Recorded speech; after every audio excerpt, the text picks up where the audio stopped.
आज हमारे साथ हैं पूजा पुरोहित और ये बिलोंग करती हैं झांसी। झांसी और मतलब यूपी का जो अंतिम जिला है मध्य प्रदेश से बॉर्डर लगता है। मध्य प्रदेश और यूपी की सीमा पर बड़ी दूर है हमारे यहाँ से। तो पूरी रात हम चले हैं जब पूजा के घर तक पहुँचे हैं और बहुत अच्छा लगा। पूजा का सिलेक्शन हुआ है बीपीएससी यानी कि 6 to 8 के लिए SST में और काफ़ी अच्छे नंबर है, काफ़ी मेहनती भी है। मतलब तो किस तरीके से इन्होंने पढ़ाई की और क्या क्या इनके सामने समस्या आया, इन सभी चीज़ों के ऊपर हम डिस्कस करेंगे और जानेंगे पूजा की कैसे प्रिपरेशन किया है उन्होंने, कैसे पढ़ा रही है जीवन में जो भी। और आप सभी जो प्रिपरेशन कर रहे हैं आप सभी को भी गाइडेंस मिलती है कि जरूरी नहीं है कि आप बैच परचेज करो, जरूरी नहीं है कि आप बाहर ही कहीं हाईटेक सिटी में जाके ही पढ़ो, आप घर पे भी पढ़ के चीजों को सीख सकते हैं। कैसे है आपका बता, तो कैसा महसूस कर रहे हैं आप रिजल्ट देखा? रिजल्ट देखा तो ऐसा लगा कि बर्डन दिमाग से उतर गया और जीवन की थोड़ी समस्याएं कम हो गई। अच्छा, तो आप ये बताएं कि मतलब पढ़ाई आपने पहले तो किस तरीके से की? सर मैंने स्टार्टिंग था जब मेरी एज भी नहीं थी कंपटीशन की 17 इयर्स, तो तब मैंने सोचा कि कंपटीशन करें। तब ऐसे ही जाते थे, छोड़ दिया, फिर तबीयत खराब हो गई तो घर आ गए। बस फिर ऑफलाइन मैंने थोड़ा और पढ़ा 2-4 महीने, फिर इसके बाद छोड़ दिया। फिर मैंने बोला कि अब जाएंगे नहीं कहीं, घर पर पढ़ेंगे। तो मेरे दोस्त लोगों ने बोला भी कि जब तक घर नहीं छोड़ोगी ना तब तक पढ़ाई नहीं होगी। मैंने बोला कुछ भी हो जाए घर नहीं छोड़ूंगी, घर पे ही पढ़ूंगी, कहीं बाहर जाके नहीं पढ़ूंगी। और तब मैंने आपका ये सीटेट भी आपसे एक पढ़ा, तो उसमें भी मेरे बहुत अच्छे नंबर है। आज पेपर में मेरे 121 नंबर है सीटेट पेपर 1 में। हाँ, और पेपर 2 में 102 फर्स्ट बार में ही मेरा क्वालिफाई हुआ है। अच्छा, पहली बार में। तो सीटेट के लिए भी आपने हमारे माध्यम से पढ़ा? आपके माध्यम से, आपसे गार्गी मैम से, जैसे आपने ABS पढ़ाया, गार्गी मैम ने CDP पढ़ाया, तो उसमें 30 में से आउट ऑफ 30 29 मार्क्स है मेरे CDP। हाँ, CDP में। बहुत अच्छा स्कोर। और फिर इसके बाद मैंने मतलब ये नहीं होता कि किसी पर्टिकुलर किसी एक एग्जाम के लिए पढ़िए।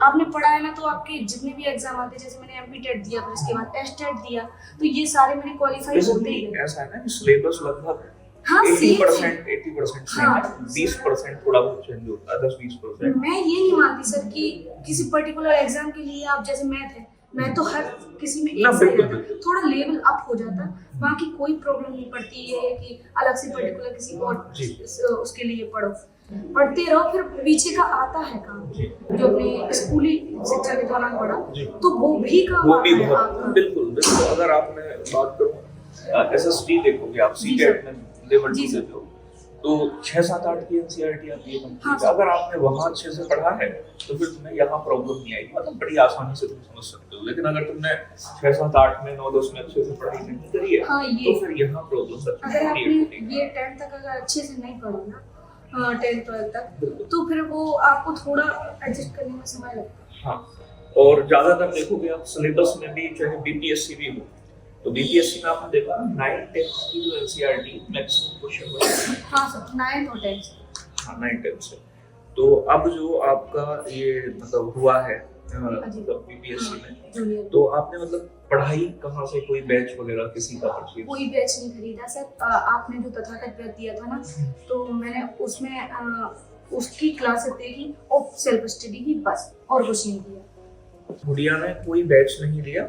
और आप जानते हैं कि हमने एक तथागत बैच सबसे पहले वो निःशुल्क, मतलब वो एप्लीकेशन पे भी पढ़ा हुआ है अभी एज इट इज।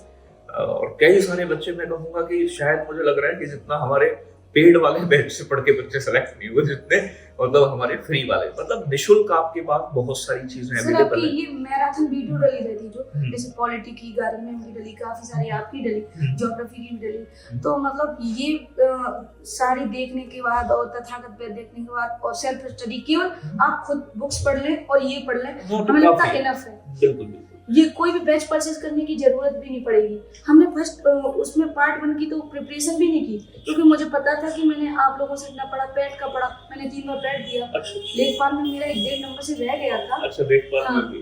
तब मुझे बहुत डिमोटिवेशन हुआ था, मुझे लगा था कि मतलब क्या करूँ मैं।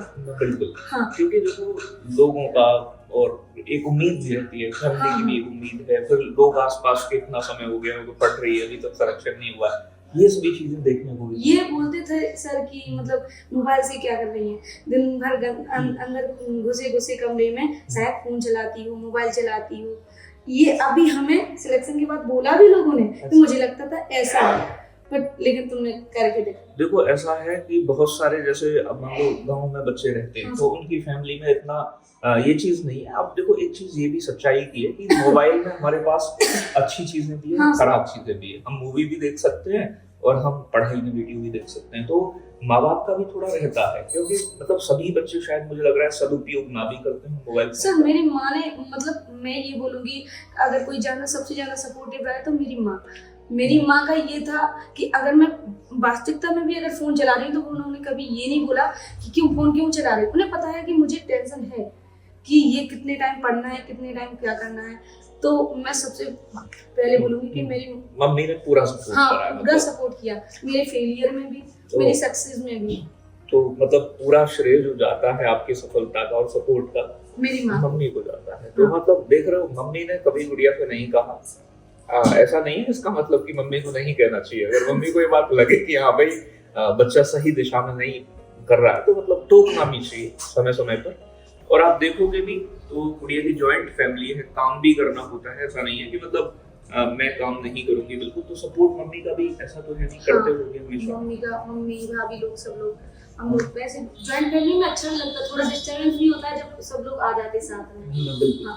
और ये एक बात मैं अभी बताना चाहती हूँ कि सब लोग बोलते हैं कि मेरा एम था ये, मुझे ये बनना। मैं सच बोलूँ, मेरा कभी एम नहीं था कि मुझे टीचर बनना है। मैं बनना ही नहीं चाहती थी। मेरे बड़े पापा जब मुझसे बोलते थे मुझे तो मास्टर बनोगी, एक बार बीएड कर लो मास्टर बन जाओ, तो मैंने बोला कि मुझे बीएड नहीं करनी है, मुझे मास्टर बनना ही नहीं। लेकिन जब कोरोना के टाइम पर उनकी डेथ हो गई ना, तो हाँ, तो मुझे लगा कि पापा की इच्छा पूरी करनी चाहिए। तो हमें लगता है किसी मोटिवेशन की जरूरत, आपको किसी को सुनने की जरूरत नहीं है। आपका मोटिवेशन आपके माँ बाप की आंखें होती हैं और उनकी आंखों में देखिए, आपको अपने आप मोटिवेशन मिलेगा। हाँ देखो, मेरा मानना भी यही है कि जो हमारे माँ बाप हैं, हमारे परिवार की स्थिति है, तो जो हम लोअर मिडिल क्लास फैमिली से बिलोंग करते हैं जितने भी लोग, हमारे लिए सबसे बड़ा मोटिवेशन तो हमारे माँ बाप और हमारी जो आर्थिक स्थिति, क्योंकि हम सभी ऐसी सिचुएशन से गुजरते हैं। अब मैं भी देखूंगा, अपने एक सरकारी स्कूल 11th क्लास की सारी चीजें बहुत, मतलब मेरा भी यही रहा है कि बहुत ही लोअर मिडिल, अब भी मतलब सारी चीजें बड़ी सामान्य है। तो जरूरी नहीं है कि आपके पास बहुत कुछ हो तभी बहुत कुछ कर सकते हैं। आपके पास इच्छा शक्ति अगर है तो मतलब आप बहुत कुछ और बहुत बेहतर कर सकते हैं। और ये गुड़िया एक एग्जाम्पल है इस चीज का। और गुड़िया ने कहा सर एक बार घर आओगे तो आप मुझे अच्छा लगेगा। तो ऐसा नहीं है कि मैं असफल लोगों के पास भी सफल, क्योंकि सफलता और असफलता के बीच भी जो गैप है ना, वो सिर्फ कुछ ही है, एक नंबर की गैप क्रिएट कर देता है। एक नंबर तो बहुत बड़ी चीज है। अगर पॉइंट्स में भी नंबर अगर कम है तो ये सफलता और असफलता के बीच की परिभाषा है। अब गुड़िया खुद लेखपाल में ऐसा हुआ है कि लेखपाल के अंदर 1.5 नंबर से गुड़िया का सिलेक्शन रुक गया, तो वहां डीमोटिवेशन मिलता है। लेकिन वहां पर जब आप आगे बढ़ रहे हैं, मेहनत कर रहे हैं लगातार, तो ऐसा कई बार ऐसा समय आएगा कि किसी एग्जाम में 1 नंबर 2 नंबर से आप असफल होंगे। तो वहां आपको जरूरी है कि आप मतलब अपने आप को वहां मजबूत करें, अपने माँ बाप के बारे में सोचें, अपने बारे में सोचें। तो ये चीजें तुम्हें मोटिवेशन देगी और एक दिन सफलता अगर निरंतरता आपके अंदर है तो जरूर मिलेगी। और उसके लिए बहुत सारी चीजें आपके पास हैं, रिसोर्सेज हैं। बाकी अगर तुम्हें फिर भी, हालांकि अगर मैं बात करूं, मेरे एप्लीकेशन पर निःशुल्क 10 से अधिक बैच बेटा फ्री है, अलग अलग एग्जाम। तो ऐसा बिल्कुल जरूरी नहीं है कि आप कोई भी पेड बैच मेरे यहाँ से लो या किसी और टीचर के पास से लो। मैं कहूँ आपसे कि जितने भी बच्चे बीपीएससी के सिलेक्टेड मेरे पास आए हैं, काफी सारे बच्चों की लिस्ट है मेरे पास, मैं कॉल भी नहीं कर पाया, बहुत सारे बच्चे हैं। उनमें से मैं देखूँ तो फ्री वाले ज्यादा है। सर हमने कोई बैच नहीं लिया आपका और फ्री में मतलब पढ़ाई की है।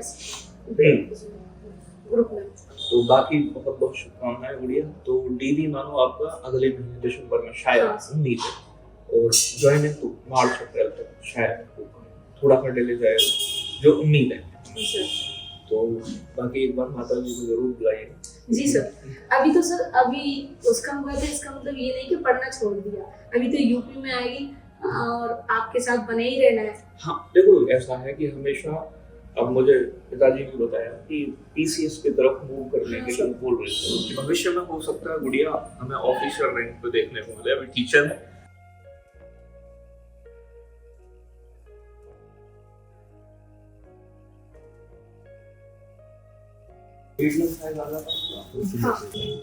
आपने वास्तव में वो काम किया है।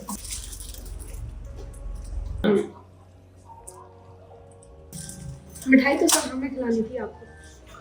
जितनी तुम्हारे घर वालों में खुशी होती होगी ना, शायद उससे ज्यादा ही मुझे होगी। जितना एक टीचर या मतलब कोई भी टीचर, मेरा मानना ये है कि जब भी कोई बच्चा अगर सफल होता है ना, तो या तो उसके माँ बाप खुश होते हैं या फिर उसका अध्यापक खुश होता है। आप भी जब भी बीपीएससी ज्वाइन करो, बच्चों को पढ़ाओ, तो अपने पढ़ाने में, अपने काम में ईमानदारी जरूर रखो। कि उन बच्चों को अगर तुम जा रही हो, समय दे रही हो, क्लास दे रही हो, तो मतलब एक प्रयास हो कि मैं उन्हें कुछ सिखाऊं। मेरा ही पहले से था कि अगर मैं टीचर बनी ना तो मैं पूरी डेडिकेशन के साथ उनको पढ़ाऊंगी, बिल्कुल भी बेईमानी नहीं करूंगी। ये मेरा खुद का है अंदर से सोचना। बेईमानी से तो बहुत अच्छा है। बिल्कुल, मतलब कि ईमानदारी अपने काम के प्रति हमारी, और अगर हम अपने काम के प्रति ईमानदार हैं तो सफलता ऐसा नहीं 100% मिलती है। जी सर। तो माता जी कैसा फील कर रही हैं आप? गुड़िया का जैसे नाम आया, अच्छा लगा? सबका आशीर्वाद, आपका आशीर्वाद है। और आपके लिए गुड़िया ने सबसे ज्यादा कहा कि मतलब मेरे सबसे मुश्किल समय में मेरी माँ ने, मतलब गुड़िया की मम्मी ने बहुत सपोर्ट किया है। और पूरा श्रेय देखो, हम टीचर लोग हमेशा गाइड करते हैं, मेहनत बच्चे को ही करनी होती है और सपोर्ट उसके माँ बाप का होता है। अगर माँ बाप ये वाली बात जानते हैं कि मेरा बच्चा सही दिशा में मेहनत करता है, तो वो आपकी असफलता में भी आपको हमेशा सपोर्ट करते हैं। मैं कहूँगा गुड़िया से कि गुड़िया बहुत आगे बढ़े और ऊंचाइयों को छुए, एक दिन ऑफिसर। बहुत अच्छा लगा मिलकर गुड़िया से। और कुछ कहना चाहूँ बच्चों से आगे के लिए कि आप, मतलब बहुत सारे बच्चे डिमोटिवेट हो जाते हैं। ये है कि अगर आप असफल हैं तो डिमोटिवेट नहीं होना है, क्योंकि मतलब अगर आप असफल हुए 1-2 नंबर से तो आगे कोशिश करते रहें। क्योंकि मेरा भी बीपीएससी टीआरई 2 में दिया था। हाँ दिया था, 2 नंबर से मेरा रह गया था और मैं भागलपुर तक गई थी। अच्छा। हाँ 3 दिन। मैं वैसे वेजिटेरियन हूँ, तो वहाँ पे जो मछली मिलती है ज्यादा मिलती है, तो मैंने कुछ खाया नहीं, चाय तक नहीं पी, और 3 दिन इसी वजह से मेरा पेपर भी बिगड़ गया। बट मैंने सोचा कि ठीक है, आगे मैंने टीआरई 3 दिया और मेरा हो गया। इसमें इस बात मेरे मेरिट से 4 नंबर बढ़ी है, मतलब 4 नंबर ज्यादा है। हाँ ज्यादा है। तो गुड़िया ने टीआरई 2.0 भी दिया, लेकिन वहाँ 1-2 नंबर से कम रह गया। तो इसमें ऐसा नहीं है कि मैं अब दूंगी नहीं, मैं नहीं कर सकती। इसने मेहनत की और इस बार 4-5 नंबर ज्यादा ही है मेरिट से, और अपने आप में बहुत मेहनत का बहुत अच्छा काम किया है। क्योंकि जैसा हमारे जैसे जो लोअर मिडिल क्लास फैमिली है, वहाँ पर अगर आप देखोगे तो बच्चों सबसे ज्यादा जरूरी है कि परिवार में एक सरकारी नौकरी होती है। तो ये माना जाता है कि भाई परिवार की एक नींव मजबूत हुई है और फैमिली की स्टेबिलिटी आ जाती है। क्योंकि आप जानते हैं कि रोजगार की समस्या हमारे पूरे देश में ही है, और खासकर यूपी में देखोगे तो 5 साल से शिक्षक भर्ती का कोई अकाउंट नहीं है। उम्मीद है योगी जी भी ये वीडियो देखें तो थोड़ा सा सोचें कि बच्चों की स्थिति क्या है, बच्चों को दूसरे राज्य में ना जाना पड़े, अपने राज्य में ही अगर आप जॉब देंगे तो ये बच्चे क्यों फिर बिहार तक जाएंगे, इन्हें यही नौकरी मिलेगी तो अपने घर के आसपास रहेंगे। ये है कि योग्यता होते हुए भी हमें अपने स्टेट में जॉब नहीं मिल रही है, हमें दूसरी जगह जाना पड़ रहा है इतनी दूर। हालांकि पेरेंट्स भेजने के लिए राजी नहीं होते हैं, लेकिन क्या करें, जब अगर सरकारी नौकरी हो तभी लड़की का भी ये है कि अगर नहीं है ना तो माँ बाप के पास या फिर 20-25 लाख रुपए देने के लिए हो दहेज में। बिल्कुल बिल्कुल। हर पेरेंट्स इतना नहीं कर सकते, फिर या फिर ये होता है कि उनको ऐसे ही घर में जाना पड़ता। सब लोग बोलते हैं कि नौकरी वाला, ऐसा नहीं है।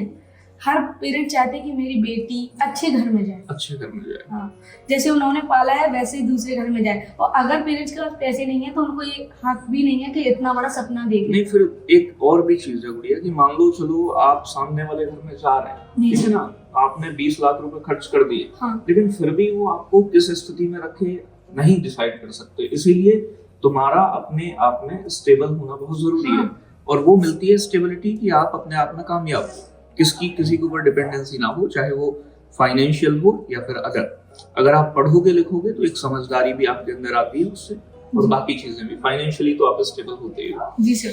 तो बहुत अच्छा लगा गुड़िया से मिलके। गुड़िया की फैमिली बहुत अच्छी है और मैं कहूँगा हर माँ बाप को इतना तो सपोर्टिव होना चाहिए कि अगर बच्चे का यानी कि असफलता भी मिल रही है तो उसे मोटिवेट ही करें, उसे प्रेरित करें, जो कि आंटी जी ने, माता जी ने भी यही काम किया है और गुड़िया आज फिर आपके सामने है कि मतलब सफल है और भविष्य में हो सकता है कि इससे आगे ही आपको देखने को मिलेगी। और ऐसी कामना करते हैं।